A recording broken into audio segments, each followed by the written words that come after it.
Okay. Yeah, still can't hear. Anyway, the second part of Logic Rolls the Dice, this was kind of disappointing because he just agreed with me through the first, whatever, 3/4 of it, in terms of explaining metaphorically an idea of what the brain is doing, even though it's not doing it the way we're saying it. It's the end result of what we say is the end result, kind of a thing. Perception comes in. You could even think of it like one of those electronic windshields, like on an airplane, that has the instruments projected on it, and you can still see through them. It's kind of like how we perceive. We see, sense data comes in, kind of raw. The brain, part of your brain, works at creating an enhancement of that reality, dimensionalizing it, combining all the sensations into what we call our consciousness, this rich field of experience. And it adds the extra sense data of, whoa, what was that? Spooky. And feelings, good, comforting, pleasant,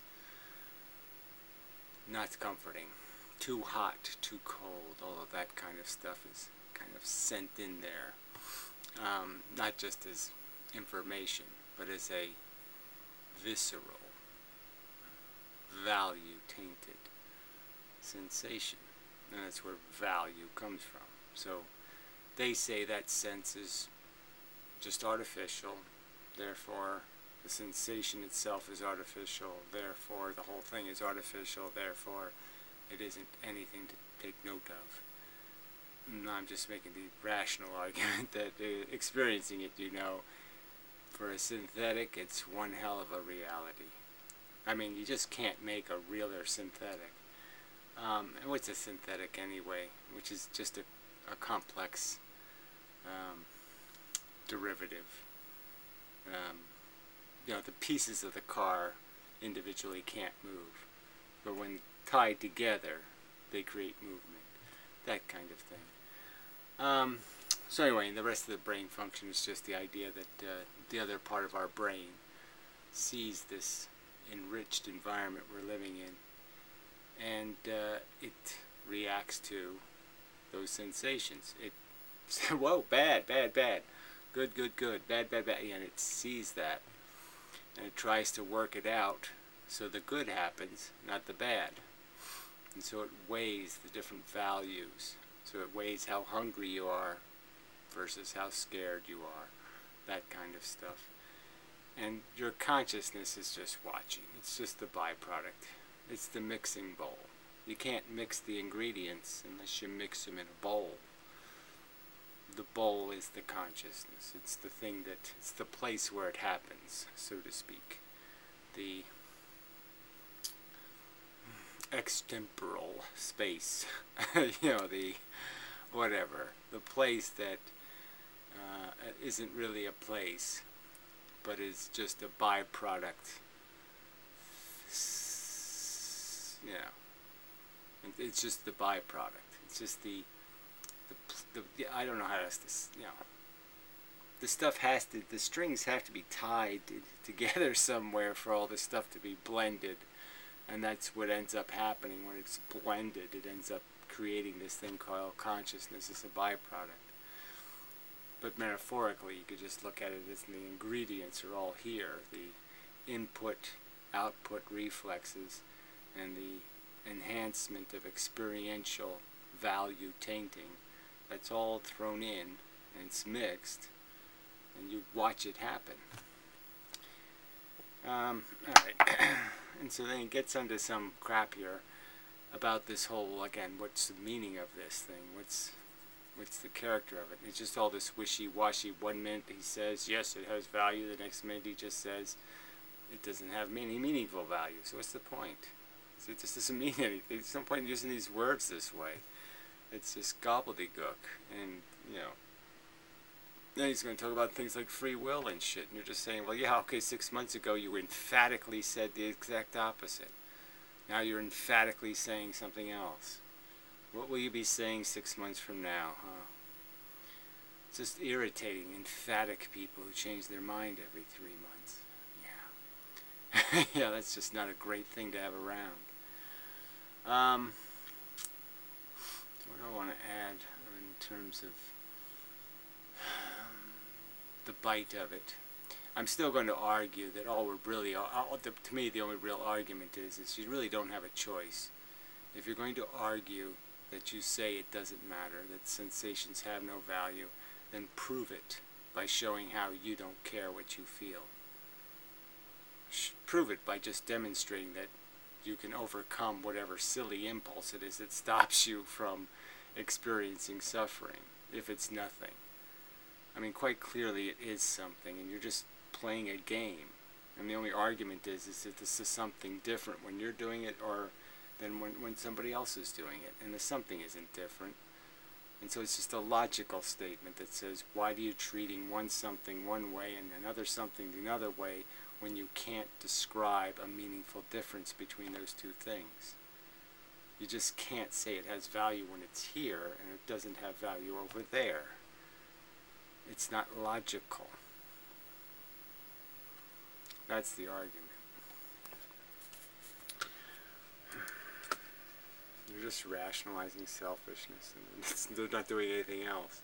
And it's a really poor rationalization, because like I said, they haven't come up with one statement explaining, besides some sort of selfish notion in their head, why they always reliably take care of the sentience they're riding on, and they reliably discount and diminish any obligation to take care of any other one. It's just fucking hypocrisy. Duplicitous, dishonest, inconsistent behavior. Fundamentally not logical. Inconsistent without good cause. That's not logical. Alright, so finishing up somewhere around, let's see, this is me talking some more, so let's just try right about here. See what we get. Significant. It's also going to find somebody pointing a gun significant. Is that so?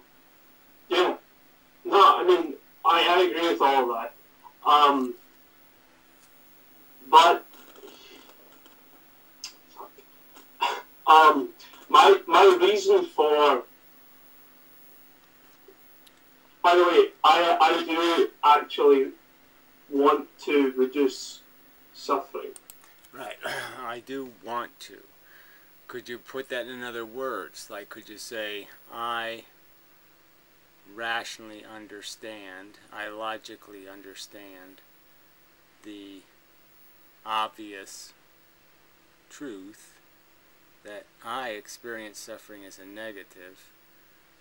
There's no real practical capacity, any real evidence that it could be anything else but a bad or degraded circumstance, and that the only rational thing to do in the presence of degraded circumstance is to, in some way, at least wish it wasn't degraded. I mean, if that's the minimum statement, well, it's certainly the least you can do is wish or want that it not be degraded.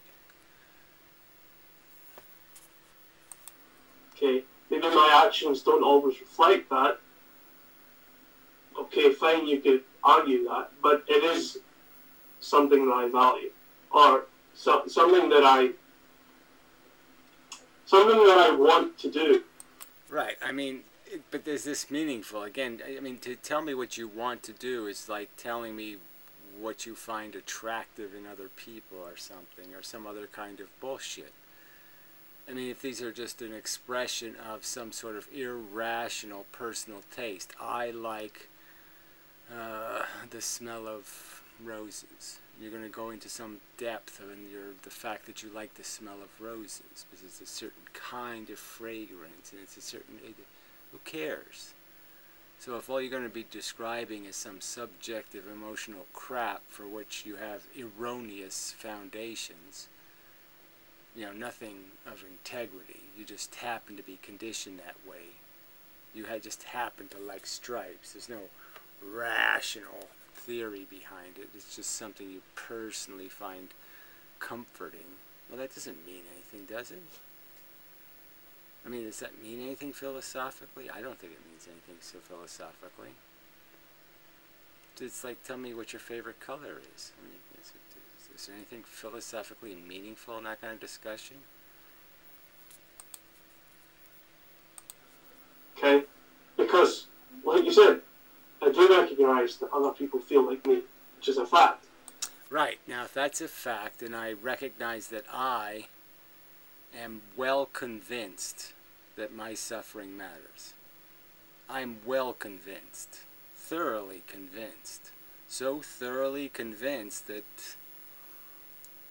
in some cases, if no one's looking, I'm going to be a cheater. I'm so convinced my suffering matters.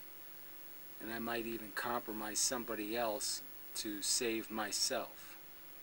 The temptation, at least, will be there. Because I am so convinced what I feel matters. And it's critically important to me not to feel catastrophically awful. I'll pay real money not to. My only argument is that rationally and logically, I have absolutely no excuse not to think and understand that the sensations happening in other brains are just as vitally important. As a fact. Okay, fine. But my motivation to help them comes from a desire. Well, again, you're saying that's how you function. I'm saying that has absolutely nothing to do with how I have learned to live life or what I've learned through living life. I was born a selfish asshole, and I acquired every bit of civilizing behavior I've acquired. It has all been through logic and understanding errors that were in my basic function. That it was an error to think you could just live selfishly and everything's fine. That you could just run other people over or step on their feet or do whatever the fuck you wanted and everything would work out just great, because it wouldn't. You would hurt people unnecessarily and cause harm and pain and suffering, and that would be bad. These aren't things I knew. These are things I learned. So I just don't know what the fuck you're talking about. What you want. You mean what you want by informed knowledge. By informed desire. You just really can't tell me that by this time in your life you haven't figured out that most of your desires have to be informed by the context in which you're going to exercise them. That you can't just get in your car when you're drunk and drive. There's all kinds of things you just can't do. Even though you desire it, you just can't do that because it doesn't make any sense. You will break something as valuable as what you're attempting to preserve. Your own comfort will come at a cost of somebody else's discomfort, and you do, in fact, know that doesn't add up. And you're just pretending that philosophically you think otherwise, when everything in your behavior indicates you do not. So why the pretense except as a rationalization to excuse the behavior you just don't wish to be burdened by? Doesn't come from reason.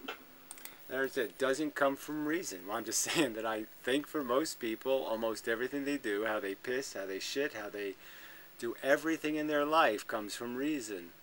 They learn how to do it in a efficient, non-threatening, non-unnecessarily destructive manner.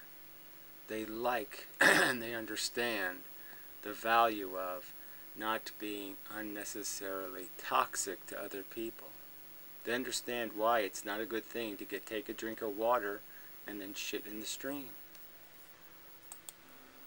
reason can just recognize the facts. A substantial thing to be able to do. So to say it can just recognize the facts point all over the place. Fact, I'm pointing a gun. Fact, you can see one of the bullets in the little wheelie thing. Fact, you can see that the trigger's halfway pulled. Those facts will add up to something and oblige you to react differently than if the fact was you saw there was no bullets in the little chambers and my finger wasn't even on the trigger. Facts add up to things, jackass. They're about the most important thing that's happening around us is identifying facts. Identifying facts and adding them up is what philosophy is. Shit for brain. It's understanding reality, describing reality accurately. And you have to do that by collecting facts. It is a fact that they feel like me, okay? I feel such and such, okay? If you blah, blah, blah, blah, blah. Sorry, I can't hear, but he also can't speak sometimes. Reason can just recognize the facts. It is a fact that they feel like me, okay? I feel such and such, okay? And what then? Well, I'm just saying it's a pretty significant fact, right? I don't know what exactly he said, but somebody else feels. This is significant facts. Most of the universe is not feeling anything. Only a tiny, tiny fraction of the matter in the universe is doing this feeling thing. It's a pretty powerful and magnificent thing that's happening to us. So if it doesn't impress you, you say, well, what then? Well, what does that mean? I think it means almost an infinite amount of things. Its difference from everything else means it creates almost the whole universe of strings of entangled meaning, description, incredible grounds for deep description. I mean, where do you see any ought beyond? I mean, you can't make it any simpler, right? I mean, over and over and over again. He's saying, okay, something's broken. Where do you see an ought? Let's see how else to describe it.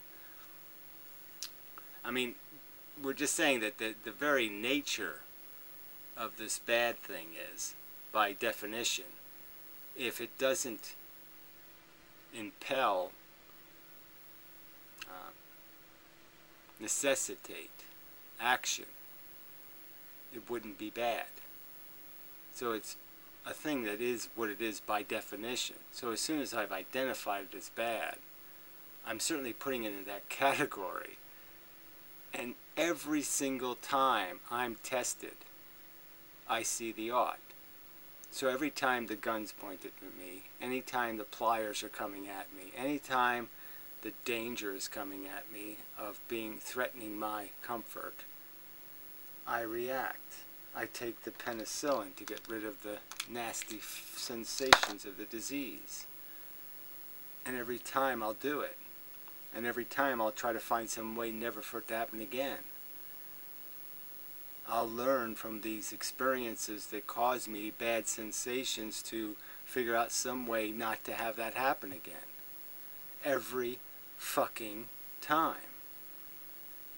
I'd say that's pretty compelling evidence. I hold a value to help them. I hold the value to help them. Again, why would I put it in such words? I hold a value to help them. Why would I say it that way? When I could just say logically, I would do it for myself. There's no rational reason to think anything different than what happened to me will happen to them. Therefore, if I will do it for me, I must do it for them to be consistent, to merely treat same, to not demonstrate hypocrisy or duplicity.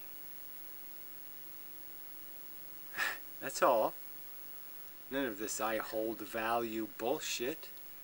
a recognition of an obligation created by the obligation not to be inconsistent and duplicitous and hypocritical.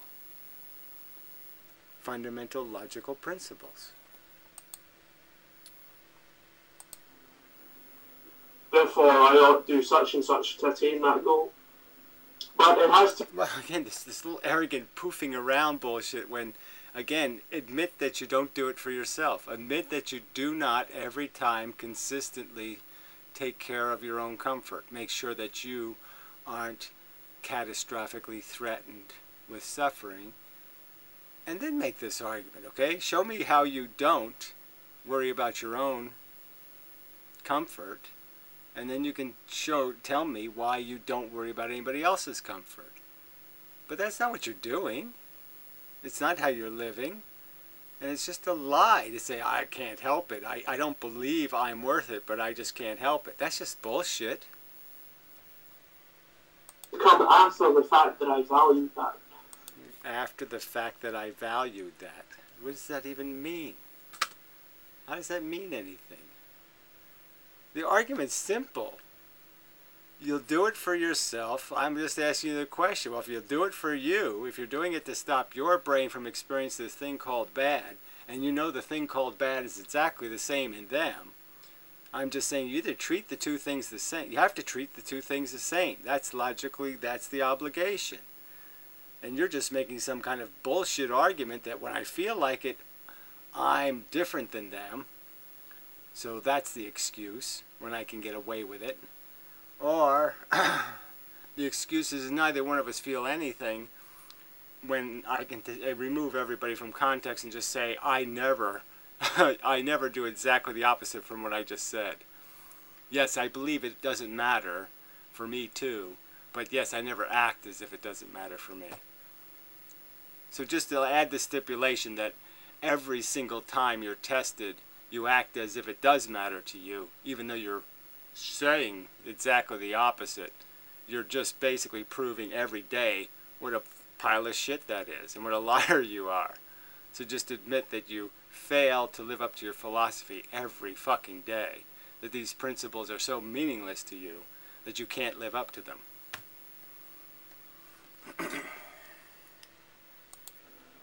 I don't experience their suffering. I only... Again, it's just idiotic, this argument that you need to tell me you don't experience their suffering. There's no one on earth arguing that you experience their suffering. No one in this argument, no one ever in this argument was ever claiming you experienced their suffering and that's why you have it. There's an ought. It's because you experienced their suffering. I never did Hume face somebody making that argument. Did anybody ever make the argument in the history of philosophy that you actually feel somebody else's suffering and that's why there's an ought? No. So this is just nonsense as an argument. It has nothing to do with it. No one has the expectation that you're going to feel their pain. The argument is do you recognize their pain for what it is, not nothing. It's exactly the same thing you're experiencing, asshole. So again, the question is to your hypocrisy. Why do you every fucking time fail to live up to your philosophy when you're personally tested, and yet you every single time it's being applied to somebody else, you seem to be successful? Yeah, so when somebody else's nuts is in the vice, you can somehow every fucking time get the right answer, crush them. But when your nuts are in the vice, you can't get the right answer a single fucking time.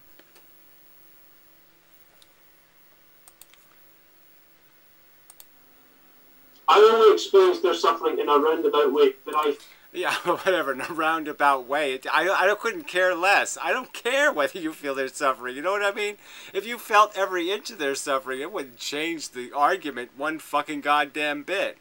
Because all I'm arguing is what they're experiencing is still just as much as what you're experiencing when you're experiencing without them even thinking about you. So I don't really give a shit about all this, whatever it is, this feelings into action crap. That's not the point here. The point is that what motivates us is that once we have established that we won't be hypocrites or liars or cheaters or thieves, then a whole bunch of behavior changes for us. and we find it repugnant and repulsive mechanically. And we'll just not do it out of a matter of principle, knowing that if we do it, we will have violated the very foundation upon which we walk, and that our lives will now have no meaning as being anything of integrity or character, and that we won't really be able to look in the mirror and all that kind of crap. And that's really what this is about. But I mean, I'm just saying that establishing the idea of a principle to mean something just really has to do about whether or not you're going to be a hypocrite. So I mean, the strength of your principles just means how strong is your principle of integrity. How much of are you a man? Or are you a fucking lying cunt cheater? Like a Hothla day. Yeah, are you a man or are you a Hothla day? Feel outrage when I see someone being tortured. Right? I think you do as well, right? But I don't use it as an argument. I do a lot of things. I get boners when I look at women's vaginas. Really not relevant. I get angry at people for a lot of reasons, and I'm not proud of them. They're not philosophical arguments. I am emotional about this. No, I don't really want to make that argument. Okay, the argument from, I'm having an emotional problem with your behavior. That's really not the argument I'm making. If anybody's ever confused to think that I'm actually arguing with people and saying, I want you to be somebody I can emotionally be proud of, that's not what I'm doing. I'm making arguments because I think the truth is the most important thing in the universe for action machines to understand. If the action machines who are driven by their understanding have a wrong understanding, I want the action machines to understand the true world they're navigating, have an accurate model of it, accurately describe it, so they can accurately navigate it. That's all. Because I know in the long run, that will create a better byproduct. Cause and effect works better if that's what's happening. So, stop playing this stupid game that... I'm not playing any stupid game, motherfucking cunt. You're the one playing these silly word games where you say, I think it has I wanted to think it maybe, possibly, maybe, could have, but it doesn't really value maybe, possibly, maybe. You're the one playing the games, asshole. You're the one who's completely reversed his philosophy 3 times in the last 9 months. So fuck you, game player. We think that suffering has no meaning, or that we... Well, look, I'm not going to argue. You're just saying, but we, okay? Now, I just played another guy's video where he said the word meaning doesn't have any meaning. He says nothing has meaning. So again, don't be saying we when you don't agree as a collective. All right? The very reason why I'm saying I don't want to be a part of any anti-natalist movement that has included in it people arguing from emotion is this very reason. I don't want to be part of a wrong we. I'm not part of any we nihilists for anti-natalism. No, I don't want any part of that shit. That's absolute fucking toxic cancer. That's logic cancer. That is a tumor, a malignant tumor of shit. And I'll have nothing to do with it. Nothing. Because it's wrong. Alright? So you can't be doing this stupid we shit when the people you're saying we don't agree with you, asshole. So get your argument straight first before you play this we card on me, fucker. Think that it doesn't exist in other people, right? Because that's like an outrageous straw man that you and your followers keep bringing up, right? I feel outraged when I see someone being tortured. Well, again, I don't care about your outrage if it doesn't mean anything. So again, to say, I feel outrage, I feel horror, I feel terror, but there are no value words that mean anything. There's no real bad in the universe. Well, guess what? That just doesn't work then. Words like hard don't mean anything if they're not bad. Okay, if you take away the meaning of bad, if you take away the negative nature of it, you take away the idea of it being significant for that very reason, that for being meaningful, these words aren't real words anymore then. They're just fucking words you're throwing out because everybody thinks they mean something when they don't. if it, it's just redescribing something. You're basically just saying, look, I'm still going to use the word hell, but when I say hell, what hell means is you just play with blue marbles all day. Yeah, it doesn't sound good, but it's not bad. I don't know, it's hell. That's a real difference from hell being getting jabbed with a nail in your eye all forever while your toe is on fire. I think most people do. I think logically you can recognise that they're not more important than me. Okay, fine. But they're not more important than me. So he couldn't even say that one right? He couldn't even get the argument that's being made is that I'm real, they're not. They're a them who's doing something, and therefore when it's theming, when consciousness is in theming, it's not in the universe. It's not certainly in the same universe as meing. When it's meing, it's an irresistible ought urge. When it's theming, it's a completely resistible non-ought urge. And it's that duplicity, that fucking inconsistent description that hangs you. This is just bullshit. they're not less important either. It's not even a question of importance. It's just recognising facts. There's no value except what. Well, there you go. There's no value, but just you use these words that are value latent. I'm horrified. I'm traumatized. I'm blah, blah, blah, blah, blah. But there's no value. So how is that possible? That doesn't sound rational to me. I'm going to use the value-latent words and then say that there's no such thing as value. That sounds like three-card Monty. That sounds like catch-22 to me. Just change the definition of words whenever you feel like it. I value to do it. I'm not saying I'm the sadist. The sadist doesn't say. The sadist, again, we're not talking about the sadist, are we? Are we talking about the sadist?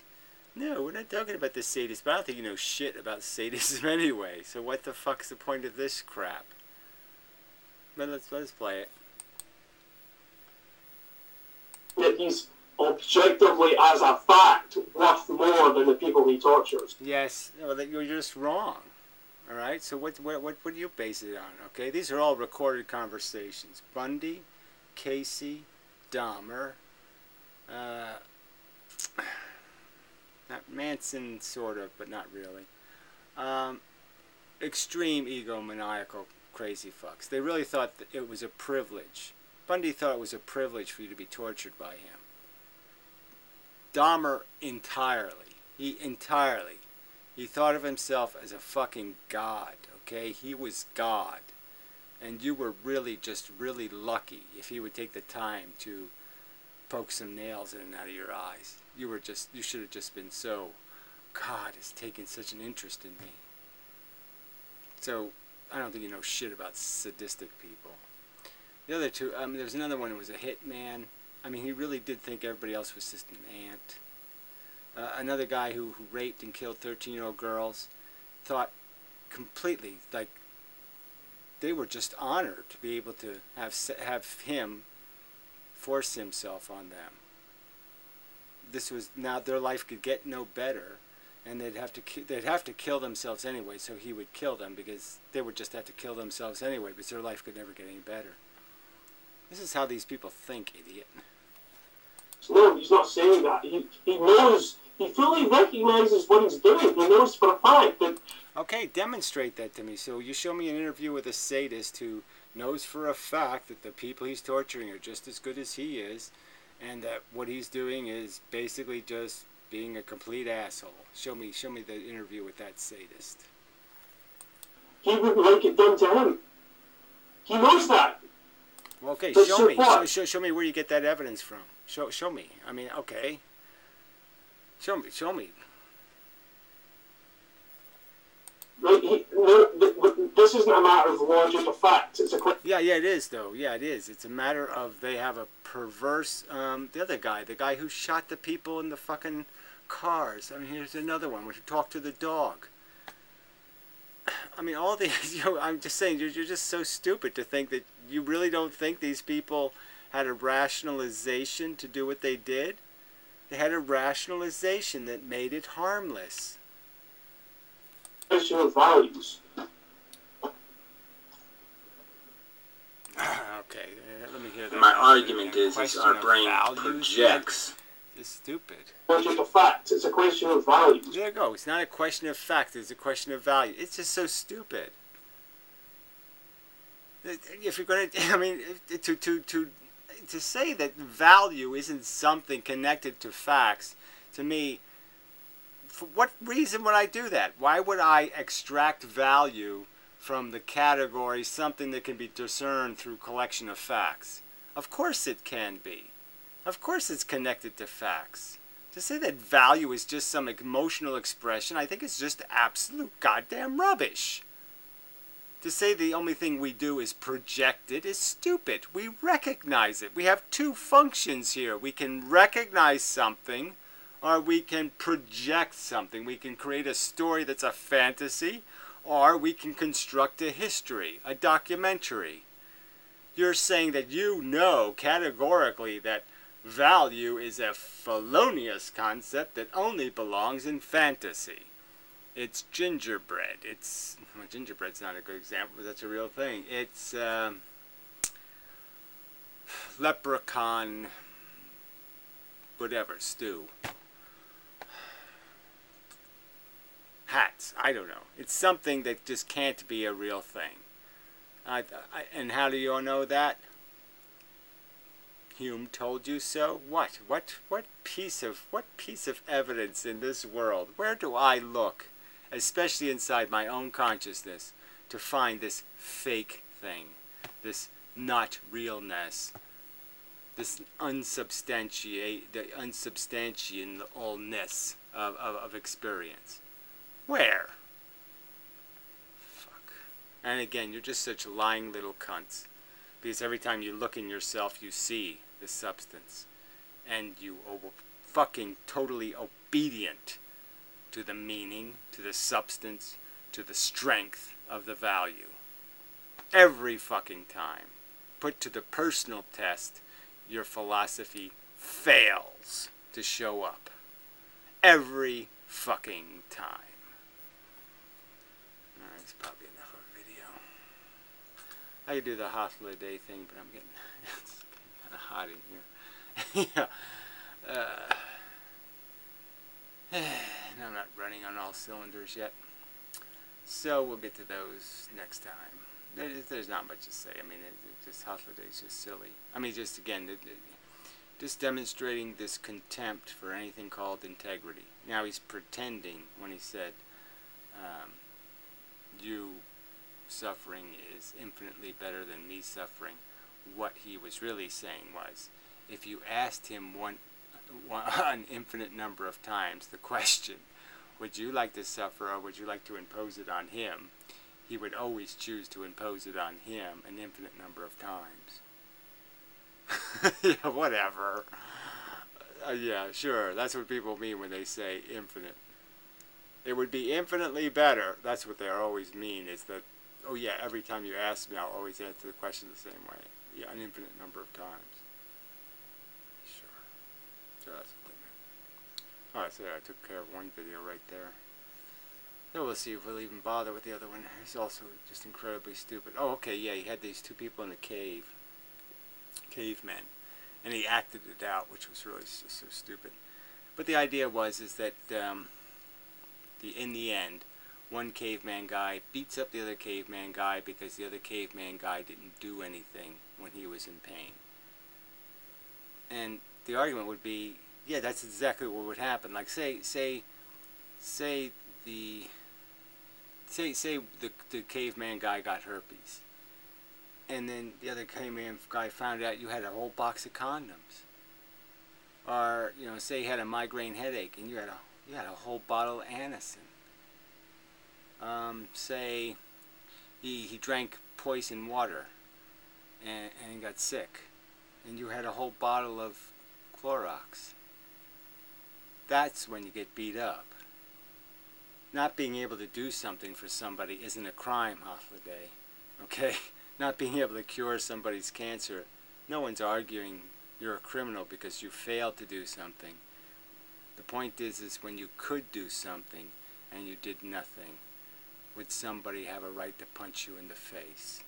And I guess I would argue that if my little girl is going to get hit by a car and you could have, at a minor risk, waved in front of the bus, minor risk that you might get your hand hit by the bus, but that would be the worst thing that would happen. Your hand might get broken. And you could have stopped the bus and you didn't. Yeah, I might punch your fucking face in. I might think you suck and that you probably deserve to be hit by a bus. Yeah, really good. You know, hit well by a bus. Well hit by a bus. Yeah. So I don't think your story means shit, because it has nothing to do with the subject. The subject isn't failing when you can't do anything. The question is, you failed when you could have done something. That's the question. When it's your fault, should somebody punch you in the face? And under some circumstances, they should. And you yourself should be humiliated and disappointed that you couldn't rise to the occasion and do a hell of a lot better than you did. The fact that you think it's admirable to find rationalizations and excuses to evade responsibility to improve the circumstances that exist in the world just makes you such a piece of scuzz.